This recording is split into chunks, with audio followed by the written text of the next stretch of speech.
معراج کا واقعہ ہے، یہ پیش آیا ہے 11 سنے نبوت میں، یعنی اعلان نبوت کے 11ویں سال۔ ٹھیک ہے۔ اور یہ واقعہ پیش آیا تھا حضرت خدیجۃ الکبریٰ رضی اللہ تعالی عنہا کے وصال کے بعد، ٹھیک ہے۔ اور اس سے چند دن پہلے ہی ابو طالب کا انتقال ہوا تھا۔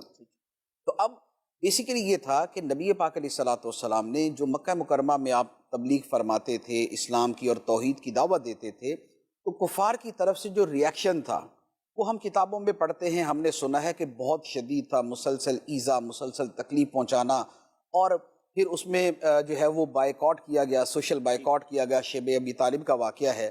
اچھا، اس کے بعد پھر نبی پاک علیہ الصلوۃ والسلام طائف تشریف لے گئے، وہاں جا کے آپ نے پیغام توحید دینے کی کوشش کی، اور وہاں جو سلوک ہوا وہ بھی آپ کو معلوم ہے۔ تو یہ جو پیدر پہ سانحات تھے، شیب ابی طالب کا واقعہ بھی تھا، طائف کا واقعہ بھی تھا، یہاں پر جو حمایتی تھے ان کا بھی دنیا سے چلا جانا موجود تھا، تو اس کی وجہ سے نبی پاک علیہ الصلوۃ والسلام کے قلب اطہر کو صدمہ تھا، اللہ، آپ کو تکلیف تھی۔ اس سال کو عام الحزن بھی کہا جاتا ہے۔ عام الحزن جو ہے وہ کہا جاتا ہے کہ عام الحزن جو غم کا سال تھا۔ تو اب یہ سارے کے سارے واقعات پیچھے موجود تھے۔ اب نبی پاک علیہ الصلوۃ والسلام کی ذات مبارکہ وہ ہے کہ جیسے آپ مخلوق کے محبوب ہیں، ایسے خالق کے واہ محبوب۔ واہ واہ، سبحان اللہ۔ جیسے مخلوق جو ہے وہ آپ کے دل کو خوش کرنے کے لیے بہت کچھ کرتی ہے، اسی طرح خالق نے بھی آپ کو خوش کرنے کے لیے بہت کچھ کیا۔ سبحان اللہ۔ تو یہ ہے هو الحبیب الذی ترجا شفاعتہ، کہ وہ ایسے پیارے ہیں کہ جن کی شفاعت کی امید کی جاتی ہے۔ تو اس کی شرح میں علماء نے لکھا ہے کہ یہ حبیب خلق بھی ہیں، حبیب خالق بھی ہیں۔ واہ واہ واہ۔ اور خود نبی پاک علیہ الصلوۃ والسلام کا یہ لقب ہے، الا وانا حبیب اللہ ولا فخرا، جو آپ نے خود بیان فرمایا کہ سن لو میں اللہ کا پیارا ہوں، میں اللہ کا دوست ہوں، میں اللہ کا حبیب ہوں، میں اللہ کا محبوب ہوں، اور میں اس پہ فخر نہیں کرتا کہ فخر ممنوع ہے۔ تو چونکہ نبی پاک علیہ الصلوۃ والسلام اللہ کے محبوب ہیں، تو اب محب اور محبوب کے ساتھ جو تعلق ہوتا ہے، جو ان کے باہم تعلق ہوتا ہے، اس میں محبوب کے دل کو خوش کرنا، اس کے دل کے رنج کو دور کرنا، اسے کوئی صدمہ پہنچے تو اس کا ازالہ کرنا، اس کے دل کو ٹھنڈک پہنچانا، یہ چیزیں شامل ہیں۔ تو اس لیے اللہ تبارک و تعالیٰ نے معراج کی صورت میں ان سابقہ تمام صدمات کا ازالہ کیا۔ جیسے اللہ تعالیٰ نے نبی پاک علیہ الصلوۃ والسلام کی جو جائز جو آپ کی خواہشات تھی، ان کی تکمیل کے اندر کیا کیا کیا کہ ہمارے سامنے قرآن پاک کے اندر تحویل قبلہ کا واقعہ موجود ہے کہ نبی پاک صلی اللہ تعالیٰ علیہ وآلہ وسلم کے دل کی خواہش یہ تھی کہ بیت المقدس کی بجائے خانہ کعبہ قبلہ بن جائے۔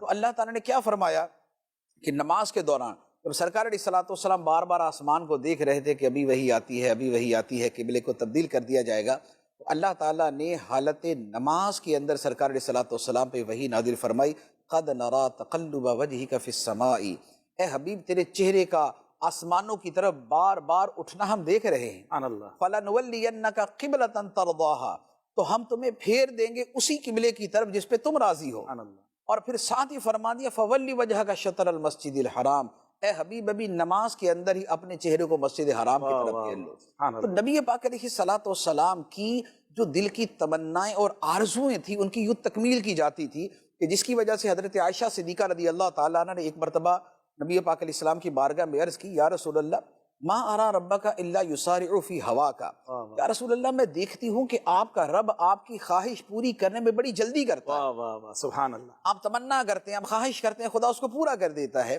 تو اللہ تعالیٰ کا نبی پاک علیہ الصلوۃ والسلام کے ساتھ محبت کا معاملہ یہ تھا۔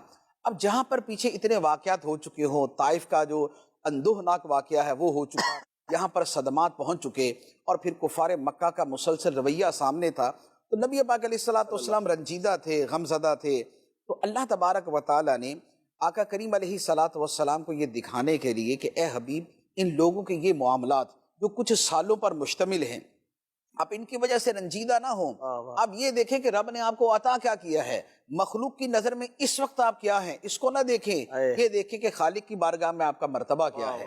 وہ جو قرآن پاک کی آیت ہے نا، انا اعطیناک الکوثر فصل لربک وانحر ان شانیک هو الابتر، اس کے پیچھے بھی یہی معاملہ تھا کہ نبی پاک علیہ الصلوۃ والسلام کے شہزادے کا انتقال ہوا تو کفار نے اس پر طعن و تشنیع کی اور اعتراضات کیے، تو اللہ تبارک و تعالیٰ نے کیا فرمایا کہ اے حبیب ایک بیٹے کے دنیا سے جانے کو نہ دیکھو، یہ دیکھو کہ ہم نے تمہیں عطا کتنا کر دیا ہے، تمہیں کثرت سے عطا کیا، تمہیں حوض کوثر عطا کیا، تمہیں خیر کثیر عطا کی، تمہیں جنت کی نہر کوثر عطا کی، تمہیں قرآن جیسی خیر کثیر عطا فرمائی، تمہیں وحی جیسی شے عطا فرمائی، تمہارے نام کی نسبت رکھنے والے قیامت تک جو ہے وہ زندہ رہیں گے اور لوگ ان کا ادب کریں گے، ان کی تعظیم کریں گے آپ کی نسبت کے صدقے۔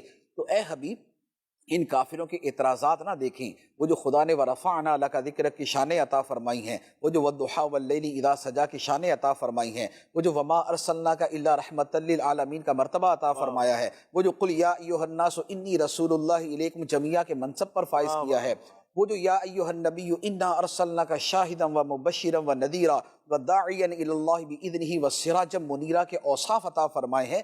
تو رب کی عطائیں دیکھیں، ان لوگوں کی ان حرکتوں پہ نظر نہ کریں۔ تو یہ جو پیچھے کا سارا واقعات تھے، ان واقعات کا جو صدمہ ہے وہ دل سے دھونے کے لیے اور وہ جو اس کا غبار دل پہ تھا اسے صاف کرنے کے لیے اللہ تبارک و تعالیٰ نے رات کے چند گھڑیوں کے اندر یہ جو معراج کا معجزہ کروایا ہے وہ نبی پاک علیہ الصلوۃ والسلام کی تسکین کے لیے تھا۔ یہ بیسیکلی اصل اس کا بیک گراؤنڈ بنتا ہے، ایک اس کی جہت معجزے کی ہے اور ایک اس کے پیچھے جو پورے واقعات کا تسلسل ہے وہ یہ والا ہے کہ نبی پاک علیہ الصلوۃ والسلام کی خوشی کی خاطر کلہم یطلبون رضائی وانا اطلب رضاک یا محمد، اے محمد ساری مخلوق تو میری رضا چاہتی ہے، میں تیری رضا چاہتا ہوں۔